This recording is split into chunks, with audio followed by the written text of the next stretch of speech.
سلیم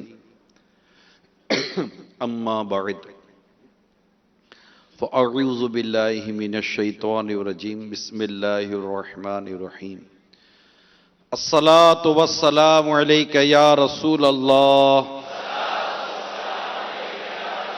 وعلی آلک واصحابک یا حبیب اللہ الصلاة والسلام علیک یا نبی اللہ وعلی آلک واصحابک یا نور اللہ۔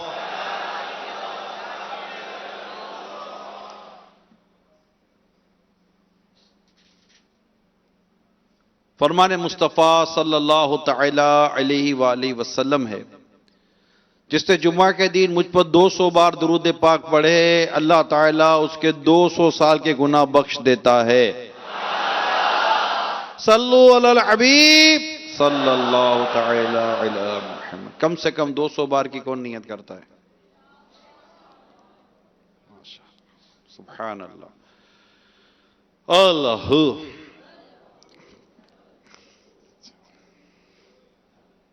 اب تو ذاکرین جمع ہو گئے ماشاءاللہ۔ امام شافعی رحمت اللہ تعالی علیہ کو بڑا شوق تھا کہ یہ امام مالک رحمت اللہ تعالی علیہ سے ملیں۔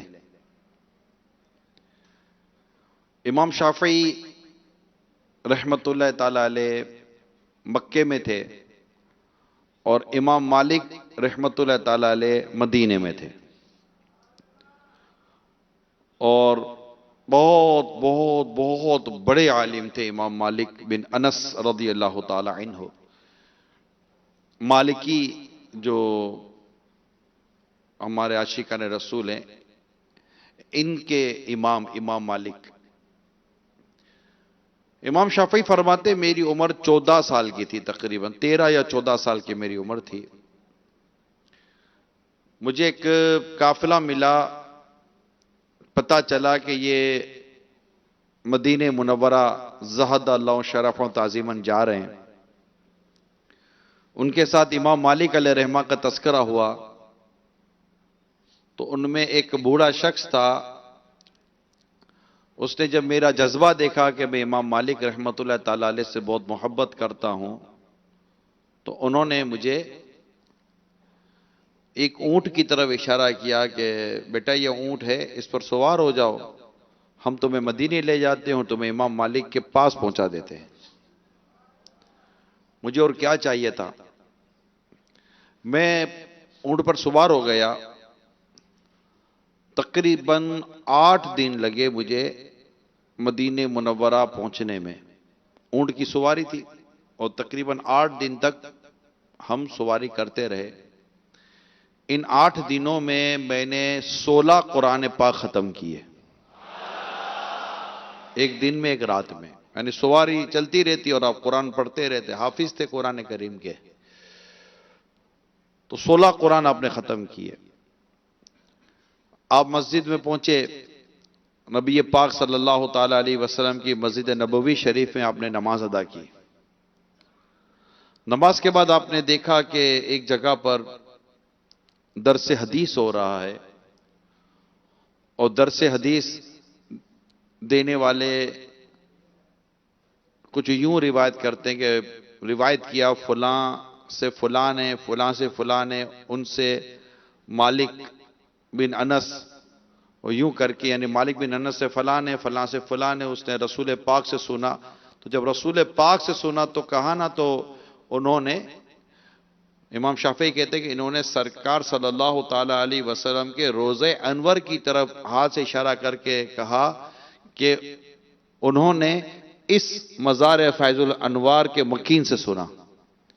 یعنی یہ ایک عشق کا طریقہ تھا کہ انہوں نے اس مزار فیض الانوار میں جو آرام فرما ہے ان سے سنا، یعنی رسول پاک صلی اللہ تعالی علیہ وسلم سے سنا۔ ان کا یہ انداز دیکھ کر مجھ پر امام مالک علیہ رحمہ کی ہیبت طاری ہو گئی۔ یہ عشق و محبت کا انداز تھا۔ البتہ میں قریب ہو گیا اور لوگ ان کے گر جمع تھے اور یہ حدیثیں بیان کر رہے تھے. تو میں نے ان سے حدیثیں سننی شروع کی تو میرے پاس کوئی چیز تھی نہیں لکھنے کو. میں نے زمین سے تنکا اٹھایا اور تنکا اٹھا کر میں ہتھیلی پر لکھنے لگ گیا. اچھا، اب امام مالک رضی اللہ تعالی عنہ نے جب درس حدیث دے رہے تھے تو انہوں نے جب مجھے دیکھا تو کہا کہ یہ عجیب انداز ہے کہ یہ بچہ تنکے سے کھیل رہا ہے، میں سرکار کی حدیث سنا رہا ہوں. جب حلقہ ختم ہوا آپ اٹھ کر گئے اور فرمایا کہ مکی ہو؟ کہا جی ہاں. کہا قرشی ہو؟ کہا جی ہاں. کو تعارف ہوا تو کہا کہ تم میں بقیہ چیزیں تو بہت عمدہ ہیں مگر ایک چیز درست نہیں تھی. کہ حضور مجھ میں ایسی کون سی کمی دیکھی آپ نے؟ تو آپ نے فرمایا کہ میں سرکار کی حدیث سنا رہا تھا تم تنکے سے ہتھیلی پر کھیل رہے تھے. تو اس نے کہا میں کھیل تو نہیں رہا تھا، میں آپ حدیث کہہ رہے تھے، آپ حدیث بیان کر رہے تھے، میں حدیث لکھ رہا تھا. تو امام مالک علیہ رحمہ نے میرا ہاتھ پکڑا اور کھینچا کہ کہاں ہے حدیث؟ تو ہتھیلی پہ تو کچھ بھی نہیں تھا. کہا کہاں ہے حدیث؟ کہا جس طرح لکھ رہا تھا وہ تھوڑی نظر آئے گی، آپ مجھ سے پوچھیں میں آپ کو حدیث سنا دیتا ہوں. کہا اچھا چلو کوئی ایک حدیث سناؤ جو میں نے بیان کی تھی. امام شافعی علیہ رحمہ فرماتے ہیں کہ میں نے 25 کے 25 حدیثیں مین و عین امام مالک کو بیان کر دی اور بہت خوش ہوئے اور وہیں آپ نے اپنے غلام سے فرمایا کہ اپنے آقا کا ہاتھ پکڑو اور گھر لے چلو. میں امام مالک علیہ رحمہ کے گھر چلا گیا رحمت اللہ تعالی علیہ. گھر گیا تو گھر کیا تھا، یوں تو گھر بڑا ہی بڑا تھا لیکن سائز کے حساب سے سمجھے کہ کوٹھری بہت مختصر سا مکان تھا.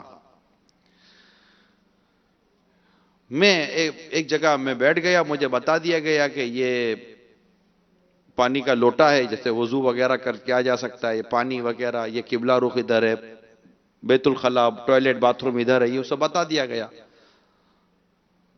رات کے وقت امام مالک رضی اللہ تعالیٰ عنہ اپنے ہاتھ میں دسترخوان لیے، کھانا لیے، میرے پاس کمرے میں آئے. غلام بھی آپ کے ساتھ تھا اور میں مسافر تھا، بھوکا بھی تھا، بھوک بھی لگی تھی. دسترخوان پر جب کھانا کھولا گیا تو کھانا کیا تھا؟ دودھ تھا اور کھجوریں تھی. آپ نے فرمایا کہ ایک غریب مسکین اپنے بارے میں عاجزی کر رہے تھے کہ گھر پر جب ایک مسافر آئے گا تو میں اس سے زیادہ کیا ضیافت کر سکتا ہوں، میں معذرت چاہتا ہوں. تو کہنے لگے حضور احسان کرنے والے معذرت تھوڑی کرتے ہیں. خیر ہم نے کھانا کھایا اور پھر آرام کا ہوا تو آپ نے فرمایا کہ بیٹا تم آرام کرو. تو میں تھکا ہوا تو تھا، میں سو گیا. نیند بھی فوراً آ گئی. جب فجر کا وقت قریب ہونے لگا تو میری آنکھ کھلی، میں بیٹھ گیا تو دروازے پر دستک ہوئی. جیسے ہی دروازہ کھلا سامنے امام مالک رضی اللہ تعالیٰ عنہ وضو کا پانی لیے میرے گھر کے کمرے کے باہر کھڑے تھے. مجھے بڑی شرمندگی، حضور آپ؟ تو آپ نے فرمایا کہ اس میں شرمندہ ہونے کی ضرورت نہیں ہے، مہمان نوازی یہ اچھی چیز ہے، مجھے مہمان نوازی کر لینے دو. یوں امام مالک رضی اللہ تعالی عنہ کم و بیش 8 سال تک نہیں، کوئی عرصے تک، کئی چند ماہ یا چند سالوں تک آپ امام مالک علیہ رحمہ کے پاس ہی ٹھہرے رہے. وہاں سے پھر امام ابو یوسف علیہ رحمہ کے پاس، تو امام محمد علیہ رحمہ کے پاس، یوں ہوتے ہوتے پھر امام مالک علیہ رحمہ کے پاس آئے. ایک بڑا طویل سفر ہے امام شافعی رحمت اللہ تعالیٰ علیہ کا. آپ بڑے عبادت گزار تھے امام شافعی علیہ رحمہ. یہ ہمارے انڈونیشیا کے جو اسلام بھائی آئے نا تو وہاں یہ شافعی المذہب ہیں، یہ شافعی انداز پر نماز پڑھتے ہیں. کوئی مالکی انداز پر نماز پڑھتا ہے، کوئی حنفی ہیں، ہم حنفی ہیں، امام اعظم علیہ رحمہ کے ہم پیچھے چلتے ہیں ان کے مسائل پر. تو کوئی امام احمد بن حنبل، کہیں حنبلی ملیں گے، کہیں شافعی ملیں گے، کہیں مالکی ملیں گے، کہیں آپ کو حنفی ملیں گے. چار مذاہب مشہور ہیں، ائمہ اربعہ، چار ائمہ چار ہیں جو مشہور ہیں ہمارے. تو انڈونیشیا اور کئی ملکوں کے اندر شافعی مذہب ہے. مگر یہ چاروں ایسے تھے جیسے سگے بھائی ہوں. ان چاروں میں فقہی اختلاف تھا. کیا تھا؟ فقہی اختلاف تھا، مگر نظریات اور عقائد چاروں کے سیم تھے. امام شافعی علیہ رحمہ کو بھی جب کوئی مسئلہ ہوتا تو یہ مسئلے کو حل کرنے کے لیے امام اعظم کی مزار پر حاضری دیا کرتے تھے رحمہم اللہ تعالی. تو خیر، بات جو عرض کرنی تھی وہ یہ تھی کہ امام شافعی رحمت اللہ تعالی علیہ تقریباً 13-14 سال کی عمر میں آپ نے علم دین کے لیے جو سفر اختیار کیا، وہ کرتے کرتے کرتے کرتے آج دنیا میں ان کا جو نام ہے وہ اس سے کون ناواقف ہے. خود میرے آقا حضور سید غوث اعظم رحمت اللہ تعالی علیہ 17-18 سال کی عمر میں آپ بھی علم دین سیکھنے کے لیے جیلان سے آپ نے بھی بغداد کا سفر کیا. امام غزالی علیہ رحمہ نے سفر کیا. امام بخاری علیہ رحمہ کی پوری سیرت ہے. امام مسلم علیہ رحمہ کی پوری سیرت ہے. اسی طرح امام ترمذی علیہ رحمہ، یہ جو بھی سیحہ ستہ کے جو ہمارے امام ہیں، 6 حدیث کی جو مشہور کتاب ہیں، ان کی پوری سیرت ہیں، عبادت کا، علم کا، اساتذہ کا. میں نے الحمدللہ رب العالمین کئی علماء، کئی مفسرین، کئی محدثین کی سیرتوں کا مطالعہ کیا ہے. ان کی سیرتوں میں جب ہم پڑھتے ہیں نا تو ایک ہیڈنگ آتی ہے اساتذہ کتنے، یعنی اساتذہ کے نام ان کے.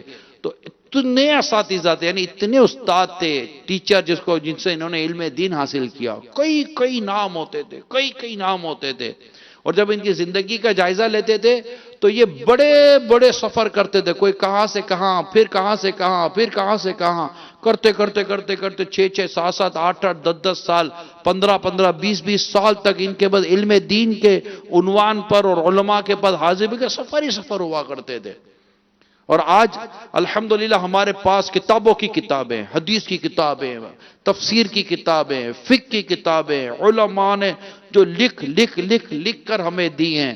پھر ساتھ ساتھ واعظ و نصیحت، تبلیغ، تو نیکی کی دعوت، تو جناب وہ بیان کرنا، تو ہزاروں، اس وقت کی بات کر رہا ہوں صدیوں پرانی کی 50 60 70 ہزار کا اجتماع ہوا کرتا تھا جب ایک بہت بڑے محدث حدیث سنانے کے لیے آیا کرتے تھے.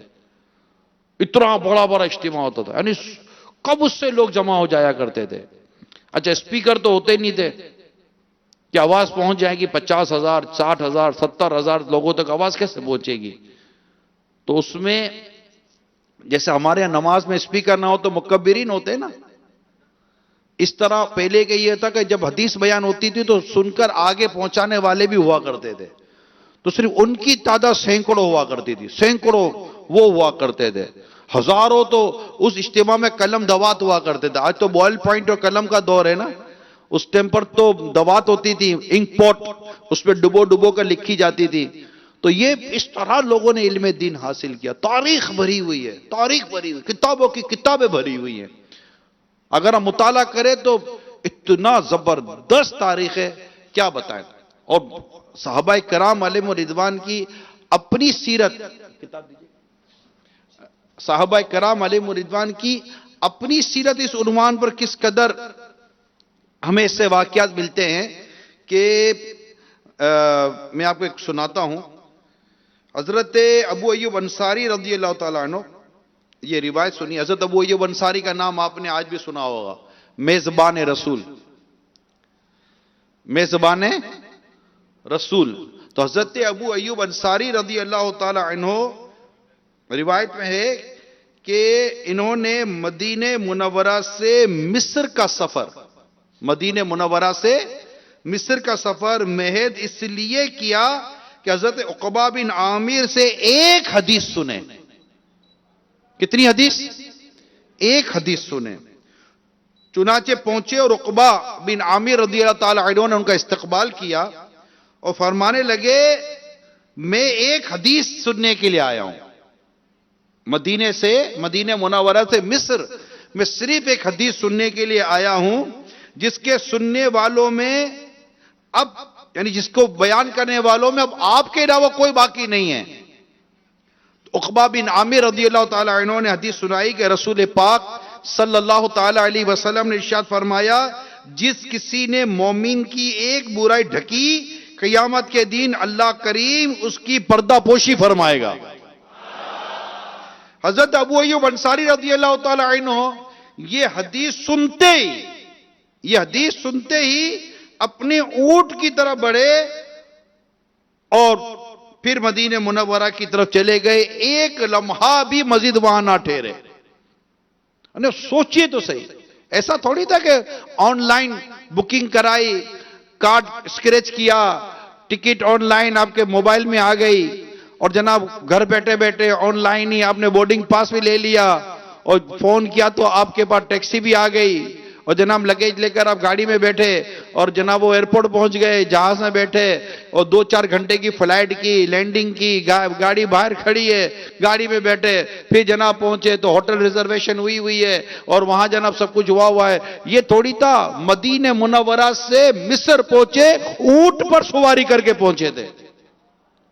یہ کوئی آسان کام تو نہ تھا نا.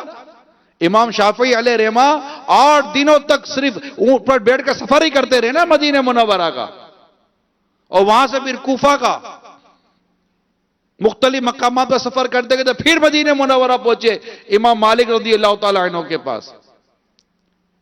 تو صحابہ کرام علیہ رضوان کی سیرت پاک کا یہ پہلو ہمیں یاد رکھنا چاہیے جس کا فیضان آپ کے بعد آپ کے پیچھے چلنے والوں پر آتا رہا. اسی طرح سعید بن مسیب رضی اللہ تعالیٰ عنہ کہتے ہیں کہ میں ایک ایک حدیث کے لیے کئی دن اور کئی راتیں سفر کیا کرتا تھا, صرف ایک حدیث کے لیے. اسی طرح حضرت عبداللہ بن زبیر رضی اللہ تعالیٰ عنہ سے روایت ہے, نبی اکرم صلی اللہ تعالیٰ علیہ وسلم نے فرمایا جاہل مر جانے کے خوف سے جو بندہ طلب علم میں نکلتا ہے, جاہل مر جانے کے خوف سے جو بندہ طلب علم میں نکلتا ہے یا سنت مٹ جانے کے ڈر سے اس کے احیاء یعنی اس کے زندہ رہنے کے لیے چلتا ہے, تو اس کی مثال غازی کی ہے جو جہاد فی سبیل اللہ کے لیے نکلتا ہے, جسے عمل نے پیچھے کر دیا ہے نسب اسے آگے نہیں کرے گا. تو میرے میٹھے میٹھے پیارے پیارے اسلامی بھائیوں اور مدنی چینل کے ناظرین, آج جو میں نے موضوع لیا ہے اس میں اس کی ایک بنیادی وجہ یہ ہے کہ ہم جتنی بھی معاشرے میں برائیوں کا تذکرہ کرتے ہیں اور اس کا تذکرہ اتنا ہے کہ بس بے انتہا اتنی برائیاں کس برائی کا ذکر کیا جائے. غور کریں گے نا تو ان تمام تر برائیوں کی ایک انتہائی بنیادی وجہ جو آپ کو ملے گی نا وہ علم دین کی کمی ہے. اور مجھے نہیں لگتا کہ جو ریگولر مدنی چینل پر دیکھ اور سن رہے ہیں, جو ریگولر مدنی چینل پر دیکھ اور سن رہے ہیں اور جنہیں آج 18واں روزہ عالمی مدنی مرکز فیضان مدینہ میں ہو چکا ہے اور جو ابھی آئے دعوت اسلامی کے مدنی ماحول میں اور اس طرح علم دین سیکھنے کے اس عظیم الشان مقام پر پہنچے ہیں, مجھے نہیں لگتا کہ آپ کے لیے یہ بات سمجھنا مشکل ہوگی کہ آج اس دور میں لوگوں کے علم دین ہے کتنا, لوگ جانتے کتنا ہے. ہم نماز کی بات کریں نماز نہیں آتی, کلمے کی بات کریں کلمہ درست پڑھنا نہیں آتا, ہم وضو کی بات کریں وضو بھی درست کرنا نہیں آتا, ہم غسل کی بات کریں فرض غسل کی بات کریں اس کو بھی کرنا نہیں آتا, کپڑے ناپاک ہو جائیں پاک کرنے نہیں آتے, خود ناپاک ہو جائے خود کو پاک کرنے کے لیے نہیں آتا. ٹھیک ہے, اچھا آگے بڑھے, زکات دینی ہے زکات دینے کئیوں کو نہیں آتی, حج کرنا ہے حج کرنے کئیوں کو نہیں آتا. یہ ہو گئی عبادات. اس کے علاوہ اور بہت ساری عبادت کی آپ بات کر لیں کہ جس کا علم پتا ہے, جس کو یہ پتا ہے کہ اس کو عبادت یہ عبادت ہے, مگر یہ عبادت کرنی کیسے یہ نہیں. مسجد میں آنے کو دیکھ لیں آپ, جب پہلا دن آپ کا مسجد میں آنے کا تھا جتنے مسجد کے آداب اور سنتیں، آداب اور احکام آپ کو یہاں کر پتا چلے، آپ ایسے بعضوں کی تو 20 25 40 سال کی زندگی گزر گئی، یہی نہیں پتا تھا کہ مسجد میں آنا، اٹھنا بیٹھنا، اس کے ادب اور اس کے احکام کیا ہوتے ہیں، نہیں پتا تھا۔ مسجد جا رہے پتا نہیں تھا، آپ یہاں سحری افطاری کر رہے ہیں، ہزاروں اسلامی بھائی وہ ہوں گے جن کو یہاں کر پتا چلا ہوگا کہ کھانا کھانے کا اسلامی طریقہ کیا ہے، ہزاروں اسلامی بھائی ہوں گے جن کو پتا چلا ہوگا کپڑے پہننے کا اسلامی طریقہ کیا ہے۔ بھائی جب پیدا ہوئے نا، پہلا کام تو ہم روئے تھے، دوسرا کام تو کھائے تھے، بلکہ کھانے سے پہلے ہم کو کپڑے پہنائے گئے تھے، ایسے بغیر کپڑے کے تو نہیں دے دیا گیا تھا دودھ کے لیے، ہے یا نہیں ہے؟ پہلے نہلایا گیا، ایک مثال دے رہا ہوں، روئے نہلایا، روتے نہیں تو ادھر بھی نہ ہوتے، ٹھیک ہے، پہلے نہلایا گیا، پھر کپڑا پہنایا گیا، اور کپڑا پہنا کر پھر ماں کو دیا گیا، ماں نے اپنا دودھ پلایا اور ہم نے کھانا، ہمارے پیٹ میں غذا گئی۔ یہ تین چیزیں تھیں، نہ نہانا بھی آ رہا ہے، نہ کپڑے پہننے آ رہے، نہ کھانا کھانے آ رہا ہے، یعنی پیدا ہوتے ہی جو کام کیے تھے وہ بس کیے تھے، تو وہ اس کا سیکھا نہیں ہے، کوئی سکھایا نہیں ہے کسی نے۔ اسی طرح یہاں پر جس طرح کی اسلامی زندگی سکھائی جا رہی ہے، اچھا حرام و حلال، غیبت، چگلی، جھوٹ، گالی گلوچ، وعدہ خلافی، فلمیں، ڈرامے، گانے باجے، داڑھی شریف کے شرعی احکام، جناب سنت اور آداب، تو امامات، تو زلفیں، تو اور جناب بے شمار قسم کی معلومات آج آپ کو یہاں پر مل رہی ہیں۔ آپ غور کیجئے، آج سے تقریباً 18 دنوں پہلے آپ اپنے آپ کو دیکھیے کہ آپ کہاں کھڑے تھے، 18 دنوں کے بعد کہاں کھڑے ہیں۔ اگر کوئی 18 سال تک علم دین حاصل کرے تو وہ کہاں کھڑا ہوگا؟ تصور کیجئے آپ، جن کی 20 سال، 40 سال، 18 سال، 15 سال جن کی زندگیاں علم دین سیکھنے سکھانے میں گزر گئیں، ان کی معلومات اور ان کے علم دین پر غور کیجئے۔ اللہ کریم ہم سب کو علم دین سیکھنے کی توفیق عطا فرمائے، اور اللہ کریم ہم سب کو عالم دین بنا دے، ہم عالم بن جائیں، عالم کیا بن جائیں؟ عالم دین بن جائیں، سبحان اللہ۔ حضرت سیدنا ابن عباس رضی اللہ تعالیٰ عنہما نے فرمایا، علماء کرام عام مومنین سے 700 درجے بلند ہوں گے۔ کتنے درجے بلند ہوں گے؟ 700 درجے بلند ہوں گے۔ ہر 2 درجوں کے درمیان 500 سال کی مسافت ہوگی۔ یہ سمجھتے 500 سال کی مسافت، ایک تیز رفتار گھوڑا 500 سال تک دوڑتا چلا جائے، کتنا سفر طے کرے گا؟ وہ کہلائے گی 500 سال کی مسافت، کہ ایک گھوڑا، تیز رفتار گھوڑا 500 سال تک دوڑ رہا ہے۔ یہ 500 سال کی مسافت ہوگی۔ عام مومنین اور علماء کے درمیان 700 درجوں کا فرق ہوگا، کہ علماء 700 درجے ان سے بلند ہوں گے، ہر درجے کے درمیان 500 سال کی مسافت کا فاصلہ ہوگا۔ کون درجوں کو پہنچے بھائی؟ علماء کے۔ اور اللہ سے علم والے بندے ڈرتے ہیں۔ قرآن میں علماء کے فضائل، قرآن میں علم کے فضائل، قرآن میں کیا نہیں ہے، اور حدیثیں مالا مال، بڑی توجہ کے ساتھ جو میں بیان کرنے جا رہا ہوں، ایسا مزے لے لے کر سنیں، مزے لے لے کر سنیں انشاءاللہ، اور نیتوں پر نیتیں کرتے جاؤ، نیتوں پر نیتیں کرتے چلے جاؤ۔ سنو نبی پاک صلی اللہ تعالی علیہ وسلم کا فرمان عالی شان، اللہ جس کے ساتھ بھلائی کا ارادہ فرماتا ہے اسے دین کی سمجھ بوجھ اور ہدایت کی توفیق عطا فرماتا ہے۔ سنو نبی پاک فرماتے علماء انبیاء کے وارث ہیں۔ اس سے پتہ چلا کہ جس طرح نبوت سے بڑھ کر کوئی مرتبہ نہیں، اسی طرح نبوت کی وراثت یعنی علم سے بڑھ کر کوئی عظمت نہیں۔ سنو نبی پاک فرماتے زمین اور آسمان کی تمام مخلوق عالم کے لیے استغفار کرتی ہے، لہذا اس سے بڑا مرتبہ کس کا ہوگا؟ جس کے لیے زمین اور آسمان کے فرشتے مغفرت کی دعا کرتے ہوں، یہ اپنی ذات میں مشغول ہے اور فرشتے اس کے لیے استغفار میں مشغول ہے. یعنی یہ علم دین سیکھنے میں مشغول ہے اور فرشتے اس کے لیے دعائے استغفار یعنی مغفرت کی دعا کرنے میں مشغول ہے. آج کے پرفتن دور میں جہاں علماء دین کے لیے آج ہماری سوسائٹی میں پراپر سپیس نہیں ہے، جگہ نہیں ہے، جس کی جو منہ میں آتا ہے علماء کے لیے بیان کرتا چلا جاتا ہے. اور یہاں میری مراد علماء حق، علماء اہل سنت، عاشقان رسول مراد ہیں. ذرا سنو ان کے فضائل کتنے ہیں، علم دین کی اہمیت کتنی ہے.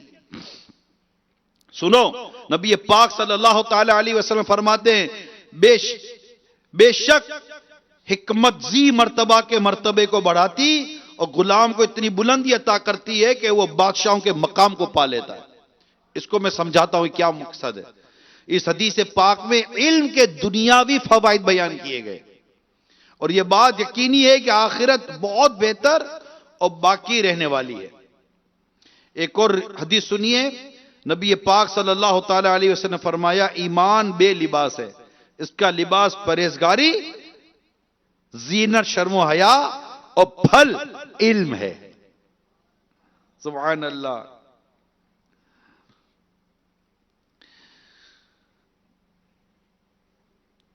رسول پاک صلی اللہ تعالی علیہ وسلم نے فرمایا اللہ تعالیٰ کی کوئی عبادت ایسی نہیں کی گئی جو دین کی سمجھ بوجھ حاصل کرنے سے افضل ہو. ایک فقیہ شیطان پر 1000 عابدوں سے زیادہ بھاری ہے. ہر چیز کا ایک ستون ہوتا ہے اور اس دین کا ستون فقہ ہے. یہ جو مسائل سیکھتے ہیں نا، یہ جو رات کو یہاں بیٹھ کر آپ مدنی مذاکرہ سنتے ہیں، بیان سنتے ہیں، زور کے بعد کا بیان سنتے ہیں، کئی احکام سیکھتے ہیں، علم دین حاصل کرتے ہیں. آپ سنیے کہ کیا فرمایا، اللہ کی کوئی عبادت ایسی نہیں کی گئی جو دین کی سمجھ بوجھ حاصل کرنے سے زیادہ افضل ہو. کتنی افضل عبادت. اور میرا حسن ظن ہے کہ اس وقت بھی ہم جو بیٹھے ہیں نا افضل عبادت کر رہے ہیں، بہت افضل عبادت. اللہ قبول فرما لے. سبحان اللہ. تمہارے دین کا افضل عمل وہ ہے جو آسان ترین ہو اور دین سیکھنا سب سے افضل عبادت ہے. مومن عالم مومن عابد پر 70 درجے زیادہ فضیلت رکھتا ہے. سبحان اللہ. مزید سنیے کہ یہ تو تھی علم اور علماء کے فضائل. کیا تھے؟ اب علم اور علماء کے فضائل سنیں گے تو سیکھنے کا بھی دل کرے گا.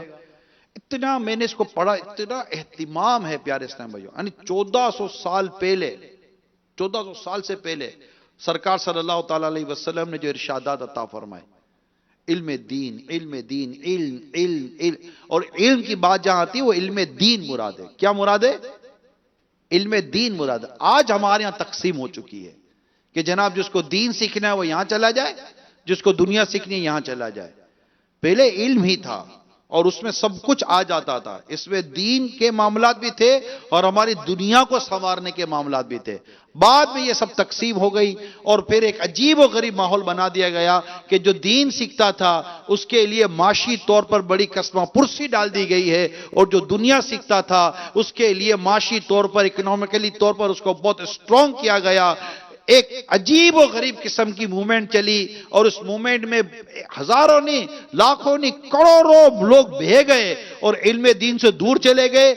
جامعہ، دارالعلوم اور مدارس خالی ہوتے چلے گئے. کالج یونیورسٹیز بھرتی چلی گئیں، کالج یونیورسٹیز بھر گئیں. مگر مسئلہ یہ ہے کہ کالج اور یونیورسٹیز کے اندر دین نہ آیا، دین کی باتیں نہ آئیں. اکا دکا اسلامیت کی کتاب ڈال دی، ایک آدھ ٹیچر اسلامیت پڑھانے والا ڈال دیا. لیکن آج 25 30 سال پڑھنے کے باوجود بھی اس اسٹوڈنٹ کو دیکھ کر قرآن پڑھنے نہیں آتا، اس کو نماز پڑھنے نہیں آتی، اس کو وضو کرنے نہیں آتا. ون میں ہو گیا، سارا ون سائڈ ہو گیا. اور بدقسمتی کے ساتھ ایسا ہو گیا کہ وہاں پر علم دین اور علماء کے بارے میں مسکنسپشنز ڈیولپ کیے گئے اور علماء اور دینی علم سے دوری کر دی گئی. اور معاذ اللہ علم دین کی طرف اور علماء کی طرف اور اہل علم جو علم دین سیکھتے ان کی طرف طرح طرح کی تہمت اور بہتان باندھ دیے گئے. میں دوبارہ کہہ دوں، میری مراد جن علماء اور جن اہل علم سے ہے اس کی میں وضاحت کر چکا ہوں. طرح طرح کی ان کے الزامات لگا دیے گئے، ان کو عجیب و غریب ناموں سے بلایا گیا اور دوری کروا دی گئی، اور دوری ہوتے ہوتے یہ نتیجہ نکلا کہ کوئی دین کے قریب، مسجد کے قریب، علماء کے قریب آنے کے لیے تیار نہیں ہوتا، پڑھنے کے لیے تیار نہیں ہوتا، ڈر لگتا ہے میرا فیوچر کیا ہوگا، فیوچر کیا ہوگا، فیوچر کچھ بھی نہیں ہوتا۔ فیوچر تو یہ ہے کہ اللہ تعالیٰ قرآن کریم میں فرماتا ہے یا ایھا الذین آمنوا اتقوا اللہ ولتنظر نفس ما قدمت لغد، اے ایمان والو اللہ سے ڈرے، اے ایمان والو اللہ سے ڈرو، ہر جان جانے کہ اس نے کل کے لیے کیا بھیجا، قبر میں کیا بھیجا، قیامت کے لیے کیا بھیجا۔ فیوچر تو ہمارا قبر و قیامت ہے، رہی فیوچر کل کی I mean tomorrow، تو اس کے لیے تو خود انگلش کا بہت زبردست سینٹنس موجود ہے کہ tomorrow never come, do you work today, کل آتی کب ہے؟ اس کل کے انتظار میں تو کئی قبروں میں اتر گئے، کئیوں کے جنازے اٹھ گئے، کئی نوجوان دنیا سے چلے گئے اپنی اس دنیاوی کل سنوارتے، نتیجہ یہ نکلا نہ بیچارے دنیا کی کل کو سنوار سکے، نہ آخرت کی کل کی کو پرواہ کر سکے، کچھ ہاتھ نہ آیا۔ مگر جنہوں نے اپنی آخرت کی کل، قیامت کی کل کو سنوارنے کی کوشش کی، الحمدللہ ان کی دنیا کی کل بھی سنوری، اور اللہ نے چاہا تو آخرت کی کل بھی سنورے گی۔ تو عقل مند آدمی تو ڈیول، مطلب ڈبل پروفٹ پہ کام کرتا ہے نا، کہ سنگل وے پہ کیوں جائیں ہم لوگ کہ صرف دنیا ہی ہاتھ میں آئے، دین ہاتھ میں نہ آئے۔ ہم اس طرح دین کی طرف رہیں کہ دین تو سورے دنیا بھی کہیں نہیں جاتی۔ میں ایک بڑا عجیب سا ایک چھوٹا سا واقعہ میں بیان کرتا رہتا ہوں کہ ایک طالب علم حدیث کی کتاب پڑھ رہا تھا، بیٹا حدیث کی کتاب پڑھ رہا ہے، ایک نوجوان آیا، دنیاوی تعلیمی یافتہ نوجوان، اس حدیث پڑھنے والے طالب علم کو دیکھ کر تھوڑا منہ بگاڑتا ہے، مولانا کیا پڑھ رہے ہو؟ اس سے سر اٹھا کر بخاری پڑھ رہا ہوں۔ کیا پڑھ رہا ہوں؟ بخاری پڑھ رہا ہوں۔ بخاری پڑھ رہے ہو؟ دنیا چاند پر چلی گئی، تم بخاری پڑھ رہے ہو؟ اس نے کہا اب وہ جو مولانا تھا، مولانا کیا کہتا ہے، بات سنو، تم چاند پر گئے ہو؟ کہا نہیں۔ کہا تم نے بخاری پڑھی ہے؟ کہا نہیں۔ کہا تم سے تو اچھا ہوں نا، بخاری پڑھ رہا ہوں۔ تو نے تو دونوں کام نہیں کیا، میں ایک تو کر رہا ہوں، نہ تو چاند پر گیا نہ بخاری پڑھی، تو کوئی علم دین تو سیکھ رہا ہے، اور اس علم دین سیکھنے والے کو نماز پڑھنے تو آتی ہے، اس علم دین سیکھنے والے کو اپنا علم جو دین کا علم سیکھا وہ تو آتا ہے۔ دنیا سیکھنے والے گریجویٹ لڑکے کو دو تو صحیح کہ اپنی ہی نوکری کی اپلیکیشن انگلش میں لکھ کر دے، بیچارہ جا کر ٹائپسٹ سے ٹائپسٹ، وہ اب تو ٹائپسٹ کا بھی دور چلا گیا، وہ خود کسی سے جا کر انگلش میں اپلیکیشن لکھوا رہا ہوتا ہے۔ آج آپ کے ملک کے گریجویٹ کو اپنی ہی جاب کے لیے انگلش میں اپلیکیشن لکھنے نہیں آتی، اور لاکھوں لاکھ کوالیفائڈ ہمارے ملک کے کوالیفائڈ ینگسٹر، پروفیشنل جو انہوں نے اپنے پروفیشنل کورسز کیے ہیں، جاب لیس، کہاں جاب ہے؟ میں یہ بات کیوں کہہ رہا ہوں؟ میں بات جو کہہ رہا ہوں پلیز نیگیٹیوٹی کے ساتھ میری بات کو مت سنیے، پوزیٹیو، میں مسلمان ہوں، ایک مسلمانوں سے بات کر رہا ہوں، میں آپ کو آپ کی بھولی ہوئی تعلیم یاد دلا رہا ہوں، میں آپ کو آپ کا بھولا ہوا رستہ یاد دلا رہا ہوں، میں آپ کو آپ کی بھولی ہوئی ایک سوچ یاد دلا رہا ہوں۔ پلیز مجھے نیگیٹو نہ لیں، میری بات کو نیگیٹو نہ لیں۔ آپ یہ سوچئے کہ یار یہ بیٹھ کر ہم کو جنت ہی کا تو راستہ دکھا رہا ہے، ہم جو چیز بھول گئے ہمیں بھولی ہوئی چیز تو یاد دلا رہا ہے نا۔ اگر آپ جزاک اللہ، شکریہ، تھینک یو نہیں کہہ سکتے تو نیگیٹو تو نہ جائیں۔ میں تو آپ کو آپ کے بھلے کی بات بتا رہا ہوں کہ آپ نے 25 30 سال جس تعلیم میں اپنا وقت گزار دیا، آپ کو دین کی طرح آیا، اور فارغ، مطلب لاکھوں فارغ ہے، پیارے اسلام بھائیو، لاکھوں فارغ ہے دنیا میں یورپ گیا ہوں، میں یو کے گیا ہوں، میں ساؤتھ افریقہ گیا ہوں، دنیا کے فارش کے کتنے ملکوں میں گیا ہوں، ایشیا کے کئی ممالک میں گیا ہوں۔ دعوت اسلامی نے دنیا کے بہت ملک مجھے دکھا دیے الحمدللہ، اور بہت پریشانی ہے، اور علم دین کی طرف لوگ نہیں ہیں۔ نہیں ہے، صرف اسی طرف ہے، اور وہاں سے جو ان کو رزلٹ ملنا تھا وہ رزلٹ نہیں مل رہا. کہ ہر ایک پڑھنے کے بعد سمجھتا ہے اتنے 2.5-3 لاکھ روپے کی جاب ملے گی. کدھر سے ملے گی 2.5-3 لاکھ روپے کی جاب؟ ذرا آئینے کے سامنے کھڑے کو سوال کر تو 2.5-3 لاکھ روپے کا ہے؟ نہیں ہوتا. ابھی ہمارا مولانا ہوتا ہے، یہ بیچارہ فارغ ہو جاتا ہے، اس کو پتا کہ میرے کو اتنے کی جاب ملے گی، اس کو جاب مل بھی جاتی ہے. اچھا خاصا بعض اوقات ہمارے ٹیلنٹ ہونا تو اچھا خاصا ہمارے یہ اسلامی بھائی جو درس نظامی کرتے، عالم ہوتے، امام ہوتے ہیں، قاری ہوتے ہیں، مدرس ہوتے ہیں، الحمدللہ 2-2 3-3 4-4 جگہوں پہ ایسی مدینہ ترکیب ہوتی ہے کہ ایک عام دنیاوی تعلیمی یافتہ نوجوان سے یہ بہت ہی اچھا کما رہا ہوتا ہے اور عزت کے ساتھ اپنا وقت گزار رہا ہوتا ہے. بڑا بڑا آدمی اس کے پیچھے نماز پڑھتا ہے، بڑا بڑا آدمی نماز پڑھتا ہے اور آگے بڑھ کر ہاتھ چومتا ہے. عزت آج ہماری سوسائٹی میں ایسا نہیں کہ مذہبی لوگوں کی عزت نہیں ہے، چند لوگ ہیں، آٹے میں نمک کے برابر بھی نہیں ہے، جو مذہبی طبقے کے خلاف زہر اگلتے رہتے ہیں. میجورٹی آج بھی اگر کسی مولانا کو، داڑھی والے کو اور مسجد کے امام کو دیکھ لیتی ہے نا تو بگڑا ہوا نوجوان بھی سگریٹ چھپا لیتا ہے. چھپاتے نہیں چھپاتے؟ سگریٹ چھپا لیتے ہیں، گلی میں چلے جاتے ہیں، امام صاحب السلام علیکم، کیا حال ہے امام صاحب، ٹھیک ہے؟ اگر عالم صاحب آ جائیں تو آگے بڑھ کر ہاتھ چومتا ہے. بگڑا سا بگڑا نوجوان بھی جا کر ہاتھ چومتا ہے. ہم نے یار دیکھے مناظر، ادھر سے صاف، ادھر سے صاف، بیچ میں تھوڑی سی پٹی نکلی ہوئی ہے، پینٹ چاروں طرف سے پھٹی ہوئی ہے. او جناب ایسا عجیب و غریب قسم کا آدمی ہے. ہم کہے یار یہ کیا دین کی طرف، وہ بھاگ کر آتا ہے اور گلے لگتا ہے، ہاتھ چومتا ہے. آپ کو مدنی چینل پر دیکھتے ہیں ہم لوگ. حیرت، یقین مانے میں حیرت پہ پڑ جاتا ہوں.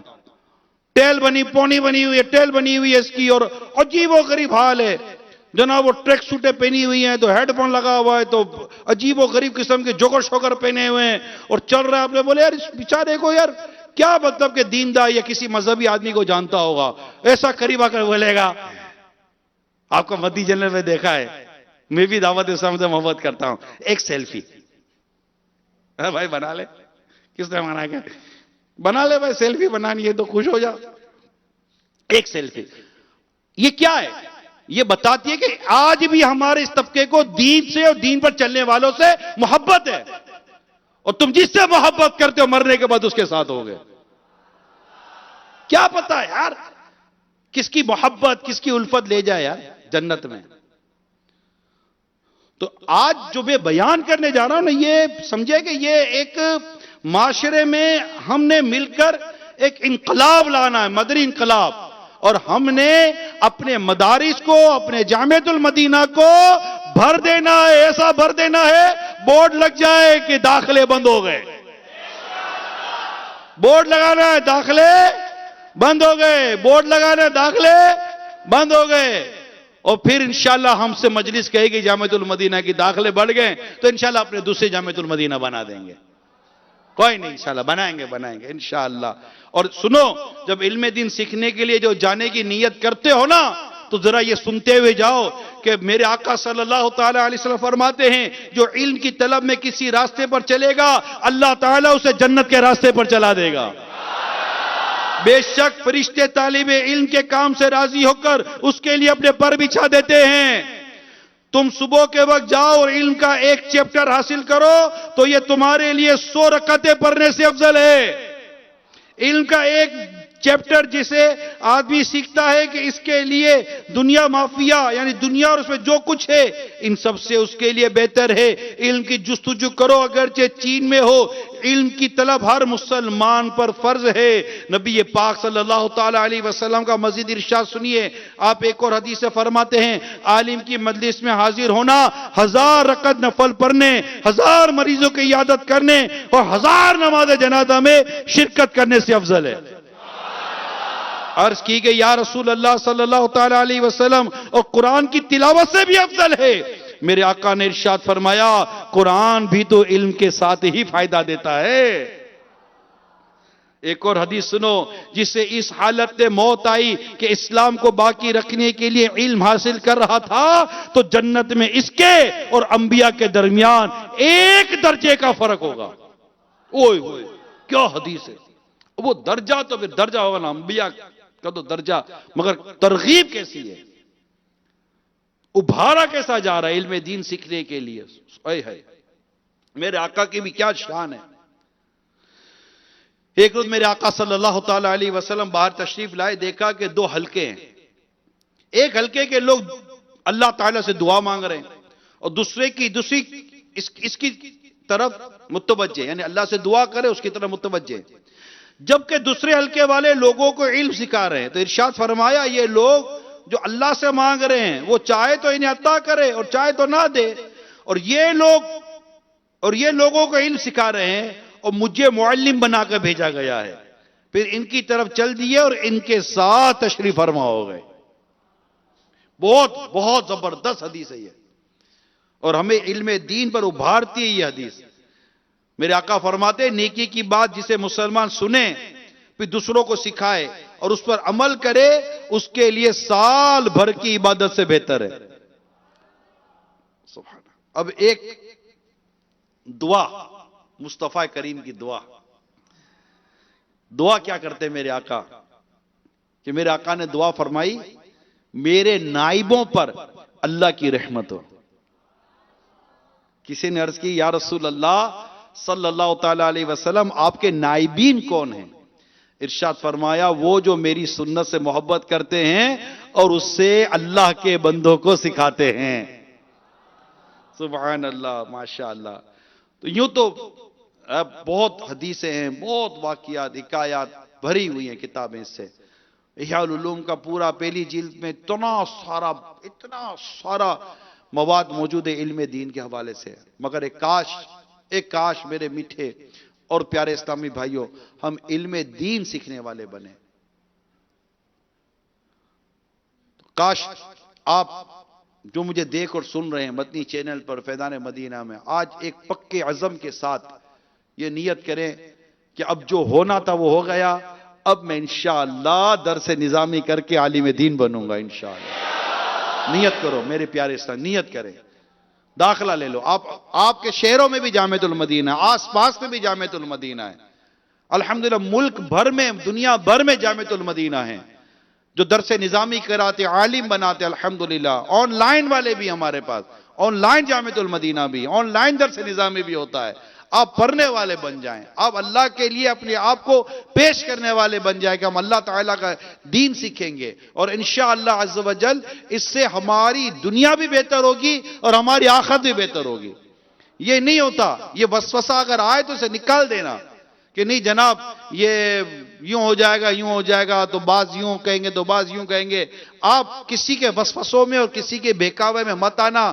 میں آپ کو جنت کا راستہ بتا رہا ہوں. الحمدللہ علم دین سے کہ ہماری خواہش ہے، دنیا بھر کے مسلمانوں کو میں ایک ریکویسٹ کرتا ہوں، ہماری خواہش ہے ہر گھر میں کم از کم ایک عالم اور ایک حافظ ہو. ہر گھر میں. ایک وقت تھا گھر گھر علماء ہوتے تھے، گھر گھر علماء، گھر گھر حفاظ ہوا کرتے تھے، اور کوئی 18 20 سال کی کہاں مشقت رہی ہے. ہمارے دعوت جاوید اسلامی کے جامعۃ المدینہ میں تو 6 سال میں درس نظامی پورا ہو جاتا ہے، 6 سال میں.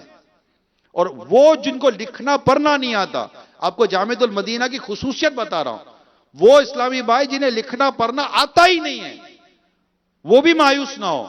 آپ کے جامعۃ المدینہ جو دعوت اسلامی کے ہیں، اس میں اگر آپ جامعۃ المدینہ میں داخلہ لیں گے اور آپ کو لکھنا پڑھنا بالکل نہیں آتا تو انشاءاللہ آپ کو چند سالوں تک باقاعدہ لکھنا پڑھنا سکھائیں گے. اس کو عصری علوم کہتے ہیں ہمارے یہاں، دنیاوی تعلیم آپ کو سکھائیں گے، اور انشاءاللہ جتنی جلدی آپ سیکھ لو گے آپ کو اولیاء میں بھی داخلہ ملے گا، اور پھر آپ کا انشاءاللہ عالم بننے کا سلسلہ شروع ہو جائے گا. پھر یہ دیکھیے کہ علم دین اس میں پیسہ بھی نہیں لگتا. ہمارا کالج، یونیورسٹی، اسکولوں میں تو فیسیں ہیں، تو کیا ہمارے جو استاد ہوتے کیا ان کی سیلریز نہیں ہوتی؟ اچھا پھر اس طرح علم دین سیکھنے کے لیے جب آپ جامعۃ المدینہ میں داخلہ لیں گے تو آپ کو ہاسٹل دیا جاتا ہے نا رہنے کے لیے، جو رہنا چاہے رہتا ہے. 3 ٹائم صبح کا ناشتہ، دوپہر کا کھانا، رات کا کھانا، 3 ٹائم کھانا. نو ہاسٹل کو، کوئی ہاسٹل کے پرائز نہیں ہوتے، کوئی رہنے کے پیسے نہیں ہوتے، کتابیں فری، ٹیچنگ فری، اکیڈمیکلی کوئی فیس نہیں ہوتی بھائی آپ کی. علم دین فری میں سکھایا جا رہا ہے، فری میں عالم بنایا جا رہا ہے، اور ثواب تو دیکھو، یہ علم دین سیکھنے والا ہے، یہ مدرسے اور جامعہ کی طرف جانے والا ہے، جس کے لیے فرشتے اس کے پاؤں اس کے راستے میں اپنے بازو بچھاتے ہیں۔ یہ کم فضیلت تو نہیں ہے نا؟ اللہ ہمیں جذبہ عطا فرمائے اور ہم سیکھیں اور سیکھ کر اوروں کو سکھائیں کہ انشاءاللہ اس سے دنیا بھی بہتر ہوگی، آخرت بھی بہتر ہوگی، اور علم دین پہنچانا ہے گھر گھر، ہمیں کریا کریا، گاؤں گاؤں، شہر شہر پہنچانا ہے۔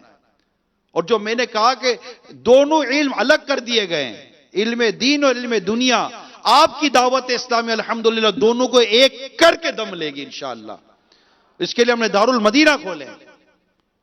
دارالمدینہ میں انشاءاللہ یہ جیسے جیسے ترقی کریں گے، ابھی تو یہ پودا ہے، پتہ تھوڑی چلے گا، ابھی تو پودا ہے، کمپل ہے، ابھی کمپل پھوٹی ہے دارالمدینہ کی، ابھی تو یہ پودا بنے گا، پودا بنتے بنتے پھر دیکھنا جب تناور درخت بنے گا، اور جب اس کا سایہ پھیلے گا، اور جب یہ پھل دینا شروع کرے گا نا، یہ عاشقان رسول آپ کی آنکھیں ٹھنڈی ہوں گی، آپ کے کلیجے ٹھنڈے ہوں گے۔ شروع میں تو ہر جگہ پرابلم آتا ہے، دارالمدینہ میں بھی پرابلم ہے۔ آپ نیا جامع المدینہ کھولیں گے، وہاں بھی شروع میں بعضوں کا پرابلم ہوتا ہے۔ اس طرح کے پرابلم کو کہتے ہیں ٹیتھنگ پرابلم۔ ٹیتھنگ پرابلم کا نام سنا ہے؟ ٹیتھنگ پرابلم، یہ ٹیتھنگ پرابلم بتاؤ، ٹیتھنگ پرابلم کس کو کہتے ہیں؟ ٹیتھنگ پرابلم یہ ایک ٹرمینالوجی ہے، اصطلاح ہے، جو انڈسٹریل لائن میں عموماً کہی جاتی ہے۔ میں چونکہ انڈسٹریل لائن سے وابستہ رہا تھا تو مجھے تھوڑی بہت اس بات کی نالج تھی۔ ٹیتھنگ پرابلم کیا کہتے ہیں؟ بچہ جب پیدا ہوتا ہے تو پھر اس کے دانت نکلتے ہیں تو یہ روتا ہے، پھر جب دانت نکلتے ہیں تو اس کو موشن بھی لگ جاتے ہیں، پیٹ میں بھی درد ہوتا ہے، روتا بھی رہتا ہے، پھر 10 قسم کی اور چیزیں پیدا ہو جاتی ہیں، ہوتی ہے نہیں ہوتی؟ مگر جب دانت پورے آ جاتے ہیں تو اس کے بعد سارے پرابلم ختم ہو جاتے ہیں۔ تو وہ جو شروع میں جو پرابلم آئے تھے یہ ٹیتھنگ پرابلم کہلاتے ہیں۔ کوئی بھی ادارہ، کوئی بھی اس طرح کی چیز جب آپ نہیں کھولتے ہیں تو وہاں ٹیتھنگ پرابلم ہوتے ہیں۔ تو جو شفقت و محبت اور ہمدردی والے لوگ ہوتے ہیں وہ ٹیتھنگ پرابلم کے ٹائم پر اپنی چیزوں کو چھوڑ کر نہیں چلے جاتے، جس طرح بچوں کو سنبھالا جاتا ہے اپنے اداروں کو بھی سنبھالا جاتا ہے۔ شروع میں مسائل آتے، جب یہاں اعتکاف شروع ہوا تھا مسائل تھے، جب فیضان مدینہ کا آغاز ہوا تھا تو مسائل تھے، ہوتے کبھی کسی نے سوچا تھا یا ایسی بھی لگیں گے؟ آہستہ آہستہ ہر چیز درست ہو جاتی ہے۔ اللہ صبر دے اور اطاعت دے، دو چیزیں ہمیشہ یاد رکھیں۔ جامعۃ المدینہ میں بھی جائیں، دعوت اسلامی کے مبلغ بھی بن جائیں، دعوت اسلامی کے مدنی کام کریں، دو مدنی پھول اپنی گرہ سے باندھ لیں، اطاعت اور صبر۔ سب کے لئے کیا؟ جب تک اللہ اور اس کے رسول کے حکم کے خلاف کوئی بات نہیں ہوتی، اب بات مانیں۔ ایک پر بنائے اطاعت کا، ایک کس کا پر بنائے؟ اطاعت کا۔ ایک پر بنائے صبر کا۔ یار میں کہہ رہا ہوں ہو نہیں رہا، میں کہہ رہا ہوں ہو نہیں رہا، کہہ رہا ہوں چھوڑو یار، جاؤ نہیں، آؤ ادھر، جاؤ نہیں ادھر، آؤ ہے۔ صبر کرے، اللہ نے چاہا اور اگر دین کے لیے بہتر ہوا تو اللہ نے چاہا تو بہت کچھ ہو جائے گا۔ ایک پر بنائے اطاعت کا، ایک پر بنائے صبر کا، دو پروں پر اڑتے جاؤ، مدینے کی طرف بڑھتے جاؤ۔ انشاءاللہ جس اسلامی بھائی کو، جس مبلغ کو، جس ذمہ دار کو اگر یہ بات سمجھ میں آ گئی جو میں کہہ رہا ہوں، انشاءاللہ تعالی وہ دعائیں دے گا اور استقامت ملے گی، ہمت ملے گی، آپ جمے رہو گے۔ جب آپ پڑھنے جائیں گے شروع میں ہو سکتا ہے آپ کو لگے گا یار سمجھ میں نہیں آ رہا ہے، تو سمجھ میں تو شروع میں گھر کی باتیں بھی نہیں آتی تھی، سمجھ میں تو شروع میں راستے بھی نہیں آتے تھے، آہستہ آہستہ گھر کا راستہ بھی سمجھ آ گیا، شہر کا راستہ بھی سمجھ آ گیا۔ تو انشاءاللہ جب پڑھنے جائیں گے تو اللہ کی رحمت شامل آ رہی تو درس نظامی بھی سمجھ میں آ جائے گی۔ دیکھتے تھوڑے دنوں کے بعد آپ کو بہت مزہ آ رہا ہوگا، اور دیکھتے چند سالوں میں آپ عالم بھی بن جاؤ گے۔ ماں باپ بھی خوش ہو جائیں گے جب ابا آپ کے پیچھے نماز پڑھ رہے ہوں گے اور دنیا کو کہہ رہے ہوں گے یہ دیکھو میرا بیٹا ہے، یہ جو نماز پڑھا رہا ہے نا، یہ جو مسئلہ بتا رہا ہے نا، یہ جو فتویٰ دے رہا ہے نا، یہ میرا بیٹا ہے۔ باپ بھی خوش، ماں بھی خوش، سارے خوش، گھر والے خوش، خاندان والے خوش۔ بعد اوقات خاندان والے منع، نہیں یہ نہیں۔ ابھی پچھلے دنوں میرا مدی مشورہ چل رہا تھا، ایک کھڑے ہو کر پوچھنے لگے کہ جناب وہ میرے خاندان میں کسی نے درس نظامی نہیں کیا، عالم نہیں بنا، میں کیا کروں، مجھے سب منع کریں. میں نے کہا بیٹا وہ کام کرو جو خاندان میں کسی نے نہیں کیا. میں نے کہا تمہارے خاندان میں کوئی عالم نہیں ہے. بولا میں انشاءاللہ بولو میں وہ کام کر کے دکھاؤں گا جو میرے خاندان میں کسی نے بھی نہیں کیا. وہ خوش ہو گیا. مدینہ مدینہ. تو ہے کوئی درس نظامی کرنے والا؟ داخلہ لے لو، داخلہ لے لو، پڑھنا شروع کرو، اللہ نے چاہا تو دل لگ جائے گا. کون کون داخلہ لینے کی نیت کرتا ہے؟ کون کون؟ پکا ہاتھ اٹھاؤ، پکا ہاتھ اٹھاؤ. انشاءاللہ عالم دین بنیں گے، درس نظامی کریں گے، شریعت کو سیکھیں گے، آقا کی سنتیں عام کریں گے، دین کا کام کریں گے، دعوت اسلامی کے مبلغ بنیں گے، دنیا بھر میں انشاءاللہ سنتوں کا ڈنکا بجائیں گے، اور جہاں جائیں گے نعرہ لگائیں گے مجھے اپنی اور ساری دنیا کے لوگوں کی اصلاح کی کوشش کرنی ہے. اچھا اب دیکھو میں آپ سے پوچھے بغیر ایک کام کر چکا ہوں. آپ سے پوچھا نہیں ہے، میں نے کر لیا. اب 18 دن کی دوستی تو ہو گئی ہے نا یار. دوستی ہوئی نہیں تو کر لو، ہم سے بھی دوستی کر لو یار.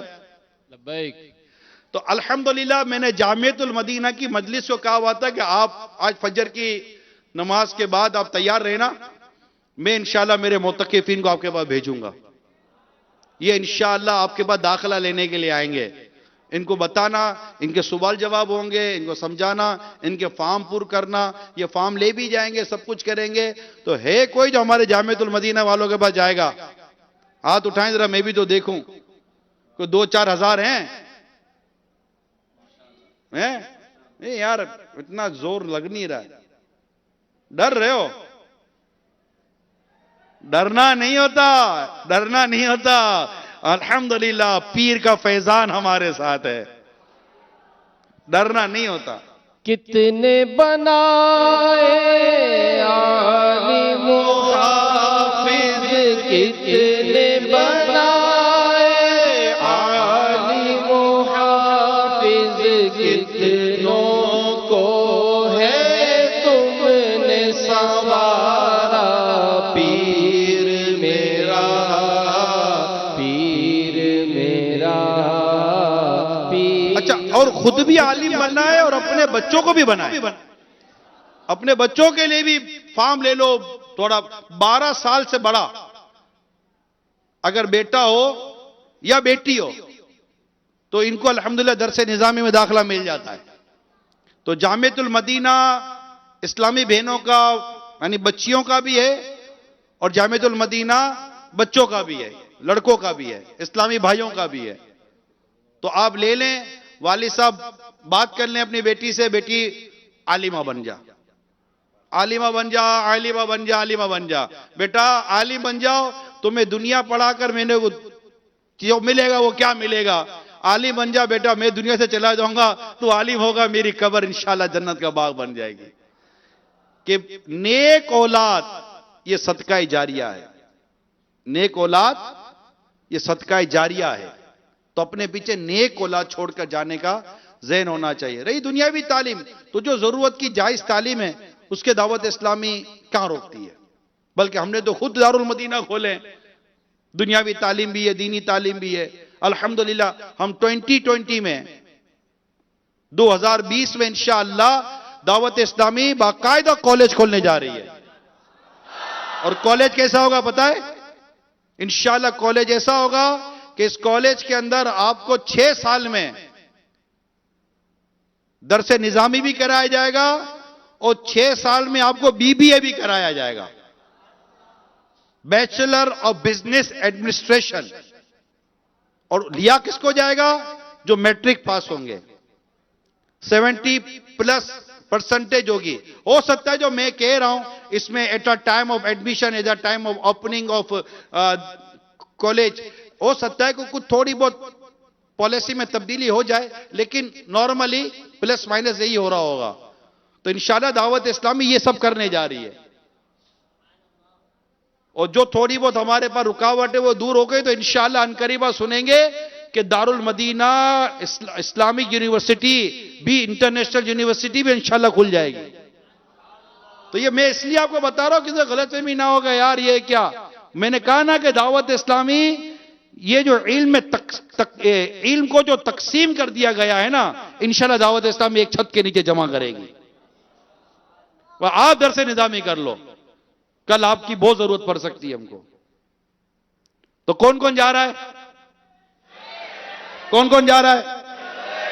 ابھی یہ کالج یونیورسٹی کے بھی جو اسٹوڈنٹ آئے ہوئے ہیں، ٹیچر آئے ہوئے ہیں، ٹیچر بھی آ جاؤ درس نظامی کر لو. پروفیشنل ٹیچر اسٹوڈنٹ جو بھی آپ ہیں درس نظامی کر لیں انشاءاللہ مدینہ. وہ نہیں ایم اے انگلش کیے ہوئے تھے ہمارے اسلام بھائی، انہوں نے بھی نیت کے لیے میں بھی درس نظامی کروں گا. تو آج جامعۃ المدینہ کے اسلام بھائی موجود ہیں، آپ جائیں ان کے پاس جا کر ان سے ڈسکس کریں، فارم لیں، فارم فل کریں یا لے لیں. مجھے فگر ملنا چاہیے کہ الحمدللہ ہمارے سارے فارم چلے گئے، ہمارے اسٹول پر رش ہو گیا، ہمارے بستوں پر رش ہو گیا اور سارے یہ آ گئے اور یہ اپنے فارم لے گئے. کوئی ہزاروں میں فگر ہو نا تو مدینہ مدینہ ہو جائے گا. 1200 سے اوپر کا فگر تو ہونا چاہیے، ہے نا؟ ہونا چاہیے نہیں ہونا چاہیے؟ 1200 سے اوپر کا فگر ہونا چاہیے. لہذا جائیں اور انشاءاللہ علم دین سیکھنے کے لیے آگے بڑھیں. اللہ کریم ہم سب کو علم دین کی نعمت عطا فرمائے. یاد رکھیے وہ علم جو ہم پر سیکھنا فرض ہے، اگر نہیں سیکھیں گے تو گناہگار ہوں گے. فرض علم چاہے درس نظامی کریں یا نہ کریں، جو فرض علم ہے وہ سیکھنا پڑے گا. اگر نہیں سیکھیں گے تو گناہگار ہوں گے. تو علم دین سیکھنے کے لیے آپ کو میدان عمل میں تو آنا پڑے گا. اللہ عمل کی توفیق عطا فرمائے. آمین بجاہ نبی الامین صلی اللہ تعالی علیہ وسلم. ایک بار پھر عرض کر دوں، تمام عاشقان رسول کو ماہ رمضان کا تیسرا جمعہ مبارک ہو. اور آج انشاءاللہ عصر کی نماز کے بعد دعوت اسلامی کا ہفتہ وار سنت و برا اجتماع بھی ہوگا. ماشاءاللہ ابھی جائیں اور جا کر فارم لے لیں اور ان کے ساتھ مشورہ کر لیں، جامعۃ المدینہ والوں کے ساتھ جائیں. بار بار بالکل جائیں. اور سونا نہیں ہے، سونا نہیں ہے، کیونکہ سونا جنگ کر رات اندھیری، چائے بدری کالی ہے، سونے والوں جاگ کر بنو سنتوں کا خوب چرچا کروں سنتوں کا. ہو کرم بہر خاک مدینہ